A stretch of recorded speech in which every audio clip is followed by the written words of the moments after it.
We think you should take him seriously, too. So we're starting tonight with Sanders' views on immigration. It's a topic that affects this country on every level.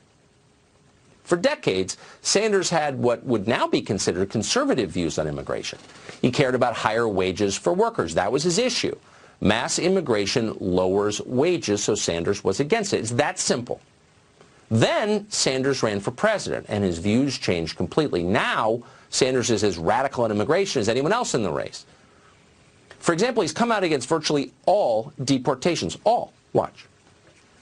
A moratorium on deportations for the 99% of the people is nothing to be cynical about. I think that is a significant step forward, and the undocumented community would be very proud of that.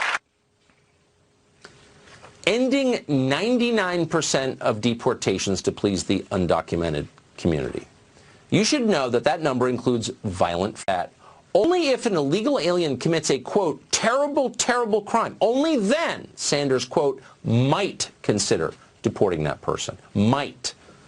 Now, Sanders wouldn't have to change any laws to do this. He could simply order federal authorities to stop deportations. He could do that day one. And that's his plan. Imagine what that would mean for this country. Foreign nationals commit crimes, and we can't send them home. But Sanders wouldn't stop there. He's planning to unilaterally enact many pieces of the New Way Forward Act. That's the lunatic piece of legislation we've covered on the show extensively. It's designed to protect criminal aliens. That's the point of it. Sanders has pledged to end the ban on deported criminals re-entering the United States. Why is that a good idea? He's pledged to eliminate expedited removal. That's the policy that allows obvious illegal aliens to be kicked out of the country swiftly. Over. He's promised to give discretion to immigration judges so they can protect any illegal aliens who somehow beat the odds and face actual deportation. Sanders has also vowed to end all workplace immigration raids so that big business will be able to rely on illegal immigrant labor with impunity. That's something he spent 30 years attacking. Now he's for it. And ending those immigration raids will be easy since Sanders is planning to abolish ICE. On day one, through an executive order, we will repeal all of Trump's racist immigration executive orders. We will end the ICE raids that are terrorizing communities all across America. Of course, businesses will have to import more of that illegal exploited labor that Sanders is suddenly for, because Sanders is also promising an amnesty for all current illegal aliens in this country. That's more than 22 million people. Of course, that's a move that will change the electoral balance in this country permanently, forever, and that's the real point, needless to say. Bringing those new illegal workers won't be difficult. Sanders plans to decriminalize illegal border crossings and abolish the Border Patrol. What is this? This is what radical open borders policy looks like. Sanders is arguing that everyone on earth has the effective right to come to this country anytime and receive the benefits of citizenship. In the Sanders administration, those benefits would include, but will not be limited to, free college, free health care, and full eligibility for food stamps and welfare.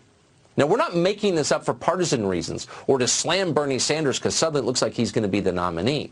This has been out there the whole time. No one's mentioning it, but it's all on tape. Sanders brags about all of it. Watch. I believe that health care is a human right. Senator, would you include the 11 million undocumented immigrants in that? Absolutely. When I talk about health care being a human right, last time I heard that undocumented people are human beings as well. We need the best educated population in the world. That means we're going to make our public colleges and universities tuition free and open that to the undocumented as well. So why is anybody talking about this? People are jumping up and down on both sides on television because Sanders praised Fidel Castro, because Sanders is a self-described democratic socialist. That's bad, there's no doubt. But is it worse than what he believes on policy? It's not even close. You know what's way worse than anything he's ever said about Fidel Castro? His belief, his argument that anyone on the planet who sneaks into the United States should get free health care and free college tuition. That's the case he's making. So here's the obvious question. What would that do to our medical system and our universities? How long before they collapsed? Not long. These are some of the best things in our country. This is what we brag about. Gone. How will we pay for all of this, by the way? And if it's such a great idea, why is no other nation considering doing it? Why has no other nation ever done this? Sanders has no answers for those questions, the most basic questions. And in fact, he becomes angry if you ask him. He clearly doesn't care about the consequences of his plans. Why? There's really only one possible answer. Because he doesn't care about the United States or its future. It's obvious that Sanders hates the country he seeks to lead. There's no other explanation for it. And that is a very dangerous quality in a president. This show will continue to bring you a series on what life would be like under a Bernie Sanders administration, because there's a lot there, and none of it's gotten attention. It's more than just praising Castro. Trust us. For reaction to tonight's segment, we're happy to be joined by Saagar Enjeti. He's chief Washington correspondent at The Hill. He's co-author of the best-selling book, The Populist Guide to 2020, and he joins us tonight. Saagar, thanks so much for coming on. Thanks, Tucker. So I'm confused by the disconnect between what he says is his imperative, which is reducing income inequality, bringing up wages for the working class, which I think are good goals, by the way, just to be clear, and his commitment to open borders, which clearly will make the first two totally impossible. How does he square this? It's a laudable goal, Tucker. And the funny thing is that he actually did an interview with the New York Times editorial board this year in which he admits that illegal immigrant labor depresses American wages. You laid it out perfectly. Bernie Sanders' appeal to most people is that he's been consistent on the issues for 30 years, on health care, on the economy. That's right. What is the one thing that he has not been consistent on? Immigration. To give everybody an idea of how much he's changed, Steve King said in 2015 that he agrees more with Bernie Sanders on immigration than most people in the Republican Party, which was true at that point. He was on CNN, Lou Dobbs' show, 2007, directly tying millions of illegal immigrants entering this country, depressing American wages. It is completely contradictory to the rest of his message and to the countries, the Nordic countries, that have the similar style social systems which he wants to implement. They don't have immigration systems like this one for a reason, because it's insane and you can't pay for that. There's no country on planet Earth that has or has ever had or will ever have, as far as I can tell, the immigration system he's calling for. I think there's a market for universal health care. There certainly is, according to the polls.